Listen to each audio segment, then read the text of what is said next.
Olá, meus amigos aqui do canal Fala Sério Pastor. Vamos avançar no nosso estudo sobre cronologia profética e hoje nós vamos avaliar o último dos eventos das 2.300 tardes e manhãs. E vamos perceber, nós vamos estudar aqui e vamos compreender que em 1844 não foi apenas no céu que algo impressionante aconteceu. Nós vamos estudar sobre a experiência de Irã Edson. E para começarmos o nosso estudo, eu convido você para abrir a Bíblia naquele texto tão conhecido dos Adventistas do sétimo dia. Daniel, capítulo 8, versículo 14. O texto diz assim: Ele me disse, até 2.300 tardes e manhãs, e o santuário será purificado.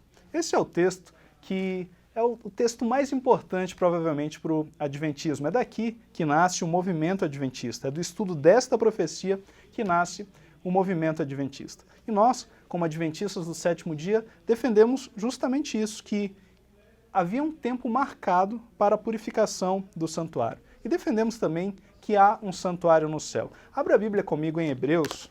Hebreus capítulo 8, nos versículos 1 e 2 diz assim: Ora, o essencial das coisas que temos dito é que possuímos tal sumo sacerdote que se assentou à destra do trono da majestade nos céus, como ministro do santuário e do verdadeiro tabernáculo que o Senhor erigiu, não o homem. Esse é o essencial das coisas que temos ensinado, de que há sim um santuário no céu, de que a ministração de Cristo ocorre no santuário celestial.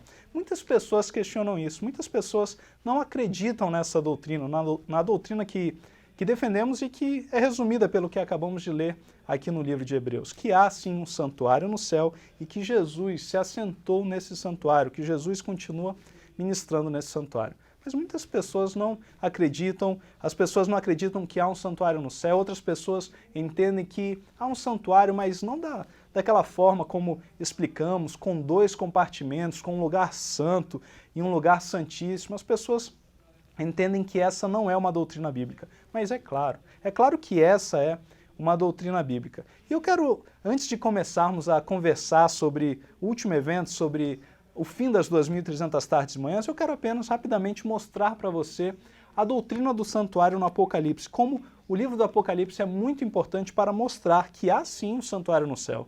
Apocalipse fala de um santuário no céu e Apocalipse mostra, se nós analisarmos bem o texto, nós vamos perceber que Apocalipse fala de um santuário no céu com 2 compartimentos, com um lugar santo e um lugar santíssimo, exatamente como defendemos, exatamente como os adventistas do sétimo dia defendem. Vamos então avaliar aqui os textos, o santuário no Apocalipse. Antes de tudo, você precisa compreender que em Apocalipse 1, muitas vezes algumas pessoas fazem uma confusão, porque em Apocalipse 1, Cristo é visto andando entre 7 candeeiros. E as pessoas pensam que naquele momento Cristo estava andando no lugar santo do santuário celestial. Essa confusão acontece porque as pessoas se lembram que no santuário terrestre havia ali um candelabro. Mas veja, é um candelabro com 7 braços. É um candelabro com 7 braços. Aqui a própria imagem é diferente. Leia depois o texto com atenção, eu não vou me deter nessa explicação por muito tempo, mas você pode ler o texto com atenção e você vai ver que Cristo ele está andando entre 7 candeeiros separados. Ele não está, o móvel aqui é diferente, não é o candelabro com 7 braços do santuário, mas são 7 candeeiros separados. Essa é a descrição. Aí fala de Cristo andando entre esses candeeiros. Se fosse a primeira imagem que você vê aí, que é o candelabro do santuário, isso não seria possível, nem é possível Cristo andar entre o candelabro. São 7 candeeiros separados, como está aí na imagem seguinte, que você percebe que aí sim é possível que Cristo ande entre esses candeeiros. Então, a própria imagem é diferente. Fisicamente, seria impossível Cristo andar entre o candelabro do santuário, que é descrito no santuário terrestre, que certamente também é descrito, nós vamos ver aqui, no santuário celeste. O móvel é diferente. O significado também é diferente. Quando João tem essa visão, ele está aqui na terra, ele não tem a visão de algo que está acontecendo no céu. Ele está na ilha de Patmos, ele tem essa visão do que está acontecendo na terra, e Cristo está andando entre esses 7 candeeiros que representam, como eu disse, o símbolo é diferente, esses 7 candeeiros representam as 7 igrejas. Esse é o contexto que começa aí o que é narrado em Apocalipse. Abra a sua Bíblia, você vai acompanhando isso. Isso começa ali em Apocalipse no capítulo 1 começa essa descrição, e é a partir daqui que nós vamos para a sequência, porque Cristo é visto andando entre esses 7 candeeiros, e ele está andando entre as 7 igrejas. E agora sim vem a sequência da carta para as 7 igrejas. Então, há ali a sequência da carta para as 7 igrejas, e ali vem a última carta, a carta para a igreja de Laodiceia, o nosso período, carta para a igreja de Laodiceia. E depois, veja que depois dessa visão que acontece na terra, que vem também a mensagem da carta para as 7 igrejas, só após isso é que João agora, ele vai ouvir uma voz no céu, que vai dizer, sobe até aqui para que você veja algo que está além de uma porta. E agora sim João vai ver o que está no lugar santo. Eu já estou comentando isso de antemão para que você atente nesse aspecto do texto, porque imagine só se Jesus, no capítulo 1 de Apocalipse, ele já estivesse no céu, no lugar santo do santuário. A narrativa de Apocalipse perde todo o sentido. Por quê? Em Apocalipse 1, se Jesus não está no santuário celeste, não está no lugar santo do santuário em Apocalipse 1, mas se ele estivesse realmente, não faria sentido a narração. João já está vendo ali tudo que está acontecendo no céu, aí vem uma voz e diz, sobe para cá e eu vou mostrar outras coisas para você. E João vai, sobe e ele começa a ver o santuário, mas ele já não estava vendo, ele já não estava no céu, ele subiu para onde? Se ele já estava no céu, por que a voz diz, sobe para cá e olha através dessa porta? E aí sim que João começa a ver os móveis do lugar santo. Não faria sentido, ele estava naquele lugar e continua vendo aquele lugar. Então, é nesse sentido que eu digo que a narrativa perde o sentido. Então, Jesus ele não estava no lugar santo em Apocalipse 1. Jesus, a narrativa agora que vamos ver do lugar santo, que é mostrado para João, começa em Apocalipse 4. Leia aí comigo o que está no verso 1. O texto diz, depois destas coisas, então veja, como eu falei, depois ali de tudo que João tinha visto, depois de tudo que é escrito nas cartas para as 7 igrejas, depois dessas coisas, o que é dito? Olhei e eis não somente uma porta aberta no céu, agora sim havia visto uma porta aberta no céu, como também a primeira voz que ouvi, como de trombeta, ao falar comigo, dizendo, sobe para aqui. Agora sim João vai se deslocar ali para o céu e ver algo que está ali no céu. E é dito, e te mostrarei o que deve acontecer depois destas coisas. Então, agora sim, João estava na terra, ele sobe até o céu e ele começa agora a ter uma visão de coisas que acontecem no céu. Vamos seguir na nossa leitura. No verso 5 diz, do trono saem relâmpagos, vozes e trovões, e diante do trono ardem 7 tochas de fogo, que são os 7 Espíritos de Deus. As 7 tochas de fogo, sim, representam o candelabro. Agora sim nós estamos no lugar santo. Ellen White nunca faz referência a Jesus no lugar santo em Apocalipse 1. Ela sempre menciona essas 7 tochas de fogo como representando o lugar santo do santuário móvel, do lugar santo, o candelabro do lugar santo, e que é nesse momento que João vê o lugar santo do santuário celeste. Vamos seguir aí na nossa leitura. Agora no capítulo 5, nos versos 6 a 8, diz assim, então vi no meio do trono e dos 4 seres viventes e entre os anciãos de pé um cordeiro como tendo sido morto. Ele tinha 7 chifres, bem como 7 olhos, que são os 7 Espíritos de Deus enviados por toda a terra. Aqui eu quero fazer uma pausa.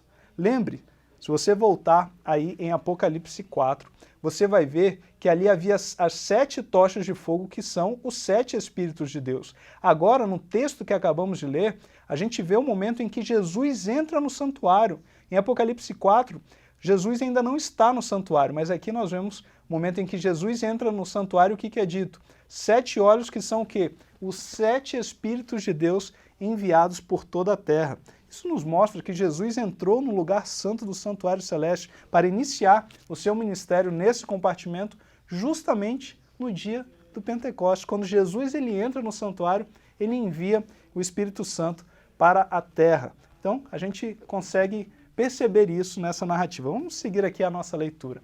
O texto diz, Veio, pois, e tomou o livro da mão direita daquele que estava sentado no trono, e quando tomou o livro, os 4 seres viventes e os 24 anciãos prostraram-se diante do Cordeiro, tendo cada um deles uma harpa e taças de ouro cheias de incenso, que são as orações dos santos. Então agora nós estamos percebendo o que é narrado a respeito do altar de incenso. João agora, ele vê o altar de incenso com as orações do santo. João, lembre-se aí da narrativa. João está na terra, ele é chamado, sobe até aqui, ele sobe para o céu e ele olha através de uma porta. E ele começa a enxergar os móveis do santuário, os móveis do lugar santo. Ele viu aí o candelabro e viu também o altar de incenso.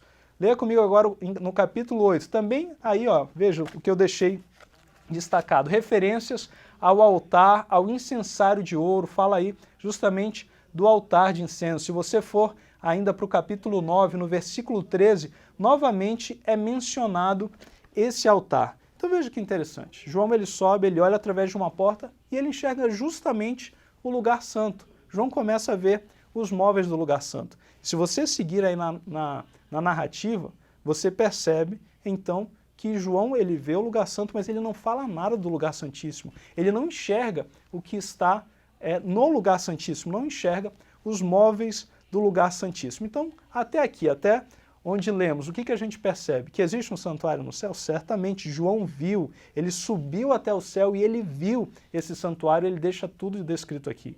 E até agora, até onde estudamos, nós já vimos que esse santuário tinha também o compartimento ali do lugar santo, havia também o lugar santo. E o lugar santíssimo? Até agora João não disse nada sobre o lugar santíssimo. Vamos seguir na leitura. Avance aí um pouquinho até o capítulo 11, o versículo 19. Esse é um texto muito importante.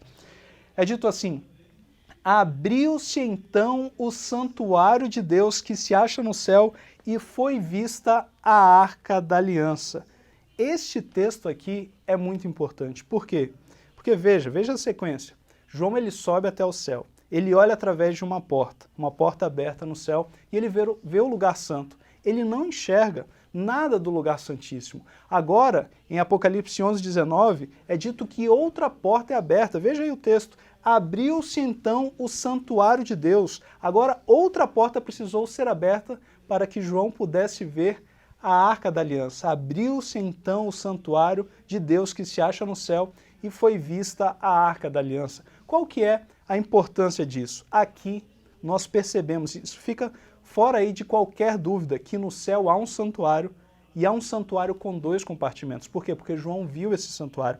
Ele viu o lugar santo. E quando ele estava vendo o lugar santo, ele não viu o lugar santíssimo. Foi necessário ser aberta outra porta no céu. Por quê? Porque o lugar santo e o lugar santíssimo estavam separados. Só depois que outra porta aberta, João estava vendo o lugar santo, outra porta é aberta, agora sim ele vê o lugar santíssimo, agora sim ele vê a Arca da Aliança. Essa sequência de texto é muito importante, grave aí essa sequência de texto, ela é muito relevante, por quê? Porque ela mostra aí que a doutrina dos adventistas, a doutrina que os adventistas defendem sobre o santuário é uma doutrina bíblica. Aqui fica fora de qualquer contestação. João viu o santuário que nós defendemos que existe no céu. Ele viu, ele narra a visão, ele subiu até o céu e viu o lugar santo separado do lugar santíssimo. Essa sequência de textos é muito importante.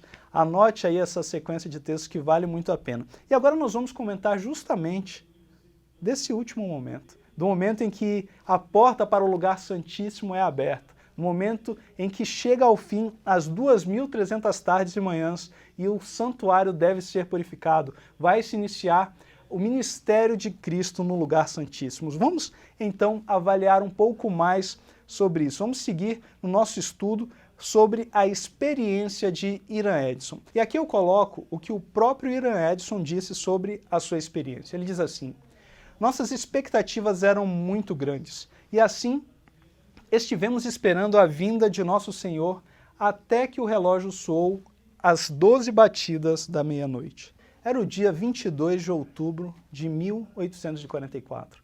E os adventistas, todos aqueles que faziam parte do movimento adventista, estavam ali com as suas expectativas no máximo ali para aquele dia. Eles estavam justamente aguardando aquele dia. Por quê?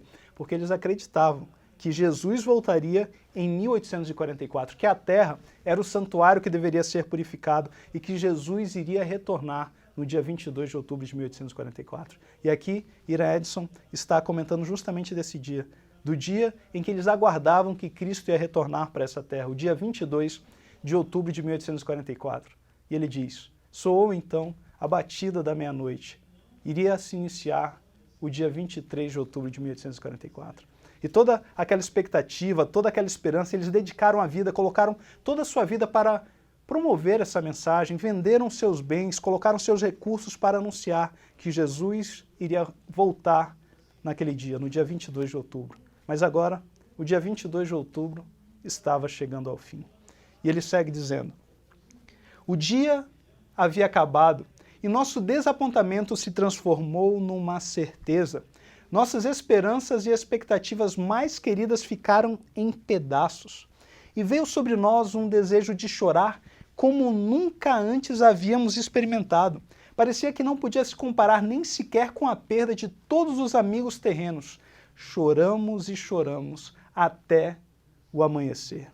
Eles passaram ali chorando, choraram até o amanhecer. Ira Edson diz aí que eles choraram como se, de uma forma mais intensa até, de si, como se eles tivessem perdido todos os amigos na Terra.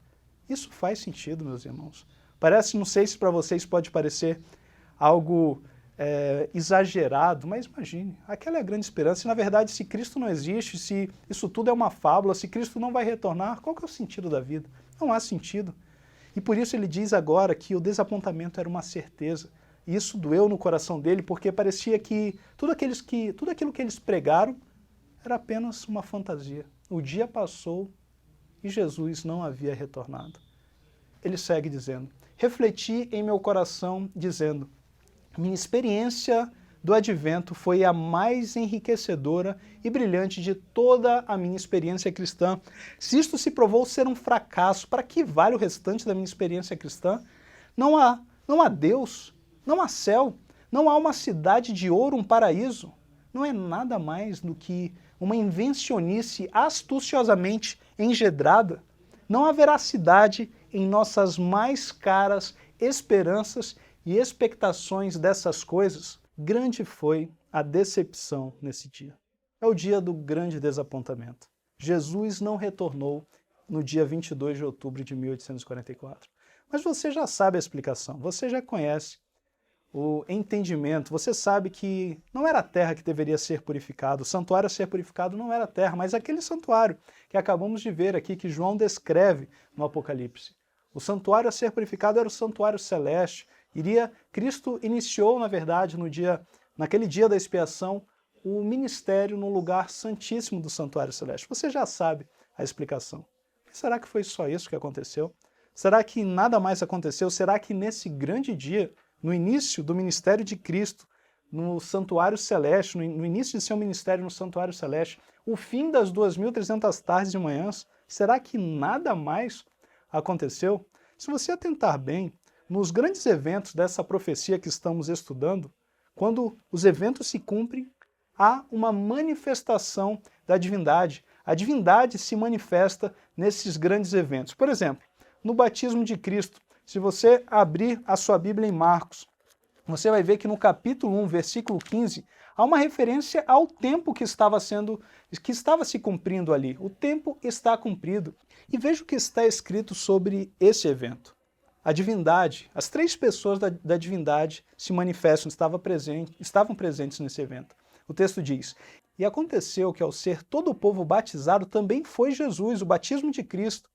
E estando ele a orar, o céu se abriu e o Espírito Santo desceu sobre ele em forma corpórea como pomba. E ouviu-se uma voz do céu: tu és o meu filho amado, em ti me comprazo. Então, nesse evento das 70 semanas, que faz parte das 2.300 tardes e manhãs, quando Cristo é batizado, há uma referência que o tempo havia se cumprido. Havia ali um cumprimento profético e as três pessoas da divindade se manifestam. Está ali Jesus, o Filho, sendo batizado. O Espírito Santo desce como em forma de pomba e é ouvida uma voz no céu dizendo: este é o meu Filho amado. Então o Pai também estava presente nesse evento. Vamos ver também o que acontece na morte de Cristo. Você se lembra desse grande evento? E em João, no capítulo 12, versículos 23 e 24, se aproximando desse momento, Jesus diz: é chegada a hora de ser glorificado o Filho do Homem. Novamente, é anunciado que um tempo profético estava chegando. Era um tempo profético a se cumprir. E nesse evento, nós lemos no texto bíblico o seguinte: chegada a hora sexta, houve trevas sobre toda a terra até a hora nona. Naquele evento, houve muitas manifestações, terremotos, o véu do santuário que se rasgou e houve ali grandes trevas. Ellen White comenta que a divindade estava ali presente, escondida naquelas trevas. Então veja, a divindade se manifesta. Estava ali, aquelas trevas ali que aconteceram na terra, a divindade estava ali presente. Claro que Deus Pai não aparece, o Espírito Santo também não tem uma manifestação corpórea como apareceu lá, eles estavam escondidos naquelas trevas, até porque naquele momento Cristo, ele estava ali, ele havia recebido os nossos pecados, e havia uma separação por causa dos nossos pecados. Como estudamos aí no estudo sobre a morte de Cristo, havia uma separação entre o Filho e a divindade, entre o Filho e o Pai. Então, a divindade novamente está presente, mas ela fica presente naquelas trevas, aquelas trevas que tomam a terra. Então veja, no primeiro evento, no batismo de Cristo, é um anúncio de um tempo que está chegando e a divindade se manifesta, as três pessoas da divindade. Na morte de Cristo, a mesma coisa. Também um anúncio de uma hora, de um tempo que estava chegando e também as três pessoas da divindade presentes naquele evento que estava acontecendo ali, aquele cumprimento profético. Se você atentar bem, as três pessoas da divindade também se manifestam no fim das 70 semanas, no apedrejamento de Estevão. Veja só, ali na morte de Estevão, se você abrir agora no livro de Atos, é dito o seguinte: mas Estevão, cheio do Espírito Santo, aqui o Espírito Santo, uma das pessoas da divindade, é dito, fitou os olhos no céu e viu a glória de Deus e Jesus que estava à sua direita. Ali naquele momento, o fim das 70 semanas, Estevão também, que estava cheio do Espírito Santo, ele também olha para o céu e vê Jesus e também vê Deus Pai. Então, novamente, há uma manifestação das três pessoas da divindade. Então, se você relembrar aí o que acabamos de ler, você vai ver que no batismo de Cristo, na morte de Cristo, na morte de Estevão, estavam ali anúncios da chegada de um tempo profético e a manifestação das três pessoas da divindade.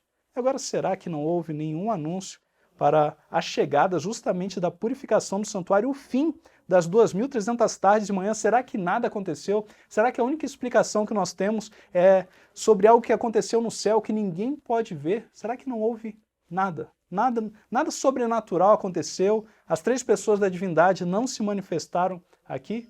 Vamos começar a nossa leitura. Você se lembra aí do anúncio da chegada desse momento? Abra a Bíblia agora comigo em Apocalipse, no capítulo 14, versículo 7, muito conhecido de todos nós. É dito o quê? É chegada a hora do seu juízo. Havia um tempo determinado para a chegada da hora do juízo. E veja, eu quero ler com você, antes de retornarmos aí a leitura da experiência de Irã Edson, eu quero ler com você o que está no livro O Grande Movimento Adventista. Loughborough conta o que Irã Edson relatou para ele. E Loughborough diz assim: Irã Edson, de Port Gibson, Nova York, disse-me que no dia seguinte à passagem do tempo, em 1844, ou seja, no dia 23 de outubro, você se lembra? 22 de outubro, nós lemos aí o que Irã Edson disse, soou a batida, soou ali à meia-noite, e Jesus não havia voltado. Agora estamos no dia 23 de outubro de 1844. E aqui, Irã Edson comenta com Loughborough: no dia seguinte à passagem do tempo, em 1844, enquanto orava atrás das pilhas de cereais amontoadas num campo, o Espírito de Deus se apossou dele de maneira tão poderosa que quase foi lançado ao chão. Veja só, Irã Edson diz que o Espírito Santo se apossou dele de uma maneira tão intensa que quase ele foi lançado ao chão. Não foi algo circunstancial, não foi um pensamento circunstancial. Nós pensamos muitas vezes que aquela narrativa do que aconteceu ali com Irã Edson foi apenas um insight que ele teve, mas veja, o Espírito Santo se manifestou de uma maneira tão intensa que ele quase foi lançado ao chão. Aqui nós já começamos a ver a manifestação de uma das pessoas da divindade. Mas será que parou por aí? Vamos retornar para o relato de Irã Edson. Ele diz assim: comecei a sentir que deveria haver luz e ajuda em nossa angústia presente. Disse a alguns irmãos: vamos ao galpão. Entramos no celeiro, fechamos as portas e nos inclinamos diante do Senhor. Oramos fervorosamente porque sentíamos nossa necessidade. Continuamos em oração até que o Espírito nos deu testemunho de que nossa oração havia sido aceita. Novamente o Espírito Santo se manifesta, que nos proporcionaria luz, que nosso desapontamento seria explicado, de tal modo que sua causa ficaria clara e satisfatória. A decepção foi muito grande. A decepção havia sido muito grande. Nós lemos aqui o que Irã Edson conta, como eles choraram amargamente. Mas agora eles continuaram, eles perseveraram em oração. E o Espírito Santo começa a se manifestar naquele dia. Ao fim ali das 2.300 tardes e manhãs, o Espírito Santo se manifesta da forma que vimos no relato. E Irã Edson percebe que havia algo mais, havia uma explicação. Eles não ficariam apenas naquele desapontamento. Eu me lembro do texto de Salmos, que diz que ao anoitecer pode vir o choro pode durar a noite inteira, mas a alegria vem pela manhã. E foi justamente isso que aconteceu. Na manhã daquele dia, na manhã do dia 23 de outubro de 1844, vem uma grande alegria, vem a explicação sobre aquilo que eles haviam estudado e dedicado a vida para divulgar para outras pessoas. Irã Edson segue dizendo assim: depois do desjejum, então foi após o desjejum, naquela manhã, na manhã do dia 23 de outubro, ele diz: disse a um de meus irmãos, vamos visitar e animar alguns de nossos irmãos. Nós fomos, e enquanto cruzávamos um extenso campo, eu fui detido. Veja que ele diz, eu fui detido, não foi apenas um insight, ele foi detido. Aproximadamente na metade do campo, o céu pareceu abrir-se diante de mim, e vi distinta e claramente que em vez de nosso sumo sacerdote, aqui está Cristo, a segunda pessoa da divindade aqui se manifestando.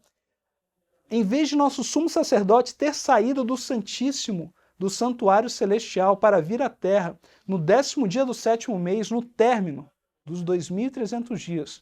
Neste ele havia entrado pela primeira vez no segundo compartimento desse santuário, e que ele teria uma obra a fazer no lugar santíssimo antes de vir à terra. Nesta data, ele havia entrado nas bodas, em outras palavras, diante do ancião de dias, diante de Deus Pai. Agora sim, as três pessoas da divindade se manifestaram naquele dia para Irã Edson. O Espírito Santo o deteu, o Espírito Santo o tomou de uma forma tão intensa que ele quase foi arremessado ao chão. E veja como é bem semelhante à experiência de Estevão. Naquele momento, Irã Edson, cheio do Espírito Santo, ele vê também novamente o céu se abrir. O céu se abre mais uma vez ao fim das 2.300 tardes e manhãs, como se abriu ao fim das 70 semanas. E o céu se abre. Irã Edson olha para o céu e ele vê Jesus, o nosso sumo sacerdote, também vê Deus Pai, o ancião de dias. Agora sim o quadro ficou completo. Algo especial aconteceu ao fim do período das 2.300 tardes e manhãs. Agora, o quadro todo dessa sequência de eventos importantes ficou completo, tanto no batismo, como na morte de Cristo, como na morte de Estevão, e também não foi diferente na purificação do santuário. Novamente, a divindade, as três pessoas da divindade se manifestam. Mas você pode estar pensando, mas calma aí, Hilton. Não foi bem no dia da expiação. Nos outros eventos foi justamente no dia, quando chegou o dia do cumprimento profético, que aconteceu tudo isso. Muito interessante aí, realmente nós vermos que a divindade se manifestou, mas havia um pouquinho, estava um pouco atrasado. Por quê? Porque o dia 22 de outubro já havia passado, não era mais o dia da expiação. Será que realmente não era o dia da expiação? Veja só, vamos primeiro atentarmos aí ao que Irã Edson diz. Quando ele narra, ele faz menção ao que aconteceu no dia 23 de outubro de 1844, após o desjejum. Então, ele era um fazendeiro, provavelmente era muito cedo, por volta de 6, 7 horas. Ele não é específico em dizer o horário. Ele apenas diz de forma despretensiosa que foi após o desjejum do dia 23 de outubro de 1844. E você está pensando, bom, mas passou o dia da expiação porque passou o dia 22 de outubro. Mas você não pode se esquecer que quando estamos falando dessas datas, são datas do calendário romano, estamos falando do dia 23, do dia 22 de outubro, você não pode se esquecer que o dia 10 do 7º mês judaico, ele sempre vai iniciar no pôr do sol de um dia, porque no calendário romano o dia é contado de meia-noite a meia-noite. Mas como nós já conhecemos, no calendário judaico e dentro aqui da narrativa bíblica, o dia vai de pôr do sol a pôr do sol. Então, um dia sempre deve iniciar em um pôr do sol de um dia até o pôr do sol de outro dia. Então, o dia da expiação deve iniciar no pôr do sol de algum dia até o outro pôr do sol. Então, ou o início foi no dia 21 de outubro, no pôr do sol do dia 21 de outubro até o pôr do sol do dia 22 de outubro, ou esse dia se iniciou no pôr do sol do dia 22 de outubro, em Jerusalém. Jerusalém é a nossa referência. No pôr do sol do dia 22 de outubro e só terminou ao pôr do sol do dia 23 de outubro. Leroy Froom, comentando sobre isso no seu livro A Fé Profética de Nossos Pais, ele coloca, se você atentar aí para a figura aí embaixo, ele coloca que o dia da expiação ocorreu no dia 21, ao pôr do sol do dia 21 de outubro em Jerusalém, até o pôr do sol do dia 22 de outubro. Isso colocaria a experiência de Edson fora realmente do dia da expiação, mas será que a astronomia novamente pode nos auxiliar? Será que o relógio de Deus, será que os astros podem mostrar aí a contagem de tempo de Deus? Os astros são o relógio de Deus? Claro que sim, você se lembra aí do que já estudamos nos estudos passados e nós podemos identificar, nós podemos avaliar o primeiro crescente, quando que o mês se iniciou em outubro de 1844 para sabermos se o dia 10 começou no dia 21, o pôr do sol do dia 21, até o pôr do sol do dia 22, ou se foi do dia 22 ao pôr do sol do dia 23. Se você abrir aí o Skyview Café, que você pode acessar na sua casa mesmo, você vai ver que se você olhar aí a Lua, que deveria iniciar o mês para que o dia da expiação caísse no dia 21, 22 de outubro, do pôr do sol do dia 21 ao pôr do sol do dia 22, essa lua estava muito baixa. Era uma lua muito baixa. Aqui no meu programa, no Skyview Café, se você checar aí, você vai ver que era uma lua de apenas 0 graus. Era uma lua 0 graus 42 minutos. Em outros programas vai haver uma variação, mas porque depende sempre de algumas informações do programa e da posição em que a lua é observada, mas em todos eles a lua vai ser muito baixa, uma lua que está fora daquele campo de visibilidade. Então não foi essa lua que iniciou o mês. Então o dia 10 não foi do dia 21 até o dia 22. Agora, se você ver a lua do dia seguinte, essa lua assim que já tem 9 graus, ela vai estar dentro ali do campo de visibilidade. É uma lua que foi-se invisível, e essa lua, e não a lua do dia anterior, é que deveria iniciar o dia da expiação. Então veja, o dia 23 de outubro ainda era o dia da expiação, porque o dia da expiação é a referência a Jerusalém. Na verdade, não é um dia do calendário romano, é o dia 10 do 7º mês judaico, e vai de um pôr do sol até outro pôr do sol.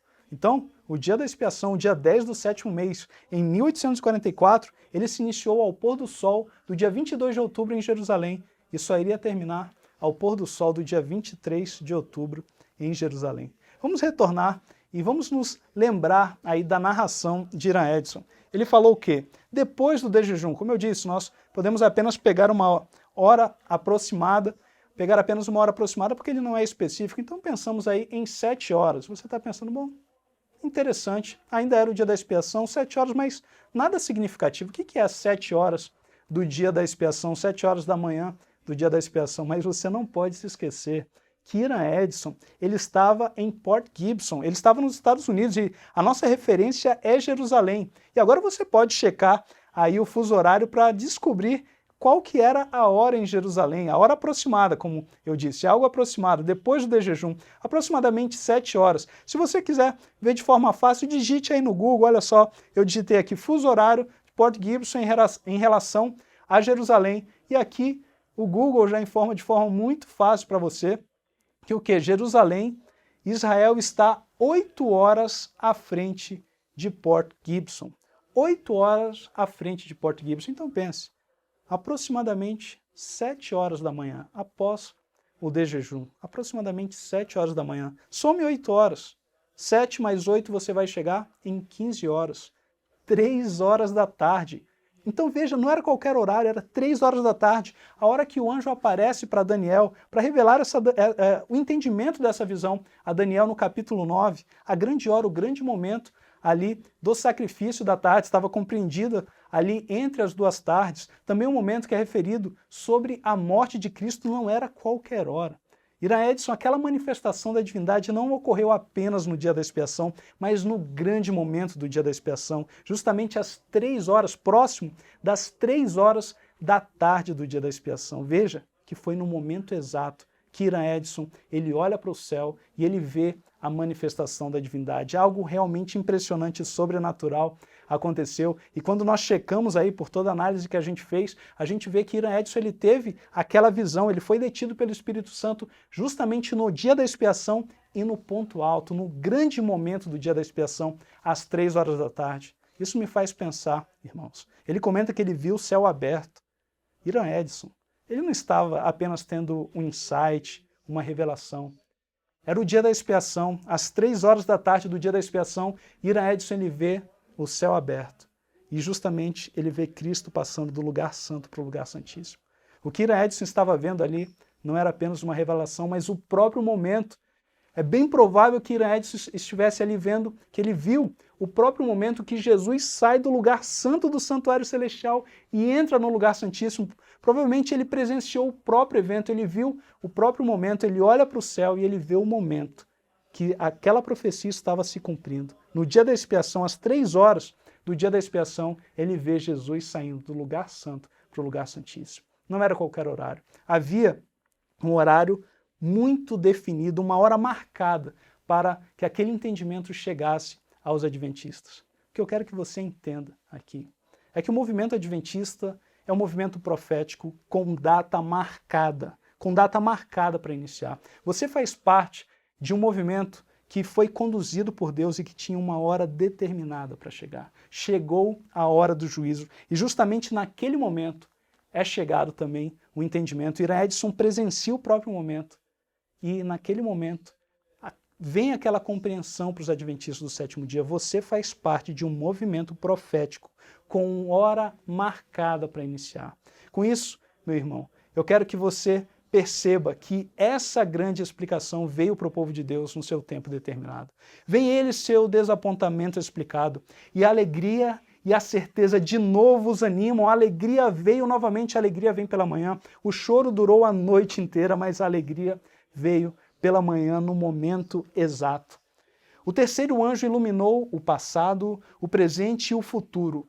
E eles sabem que, na verdade, Deus os tem guiado por sua misteriosa providência. É naquele momento que se cumpre aquilo que está em Apocalipse 14, a chegada da hora do juízo, e é levantado um povo. Você foi levantado, você faz parte de um movimento com hora marcada para anunciar que o juízo havia se iniciado e as pessoas deveriam se preparar justamente para o retorno de Cristo. É por isso que o nome da igreja se chama Igreja Adventista do Sétimo Dia. Em Apocalipse 14, no versículos 6 e 7, fala de um evangelho eterno que deveria ser anunciado para todo mundo, anunciando que a hora do juízo havia chegado. Um povo foi levantado para dar essa mensagem ao mundo. Um povo foi levantado também para vencer, para ser o povo que guarda os mandamentos de Deus e tem a fé de Jesus, um povo que vai vencer a besta. A besta vai mudar os mandamentos de Deus com todas as suas características, com todos aqueles costumes que vêm daqueles animais também do capítulo 7, que traz ali os costumes de Babilônia, da Grécia, de Roma, mas há um povo que foi levantado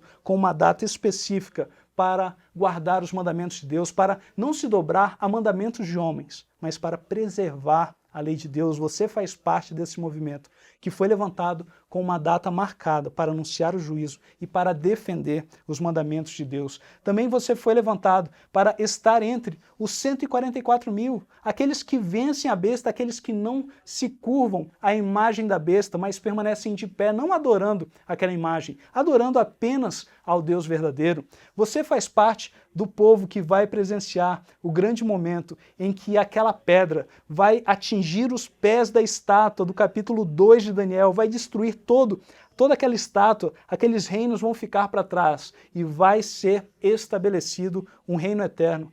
É desse movimento que você faz parte. Um movimento com uma data, com uma hora marcada para iniciar, e você precisa anunciar isso para as pessoas. Quando nós olhamos como Deus conduziu o seu povo no passado, nós temos certeza que Deus continua conduzindo o seu povo no presente. E isso também nos dá certeza de que o futuro será glorioso. O futuro será glorioso e você pode anunciar, porque Cristo cumpriu todas as suas promessas. Todas as profecias, como vimos aqui, algumas delas se cumpriram com uma exatidão muito grande.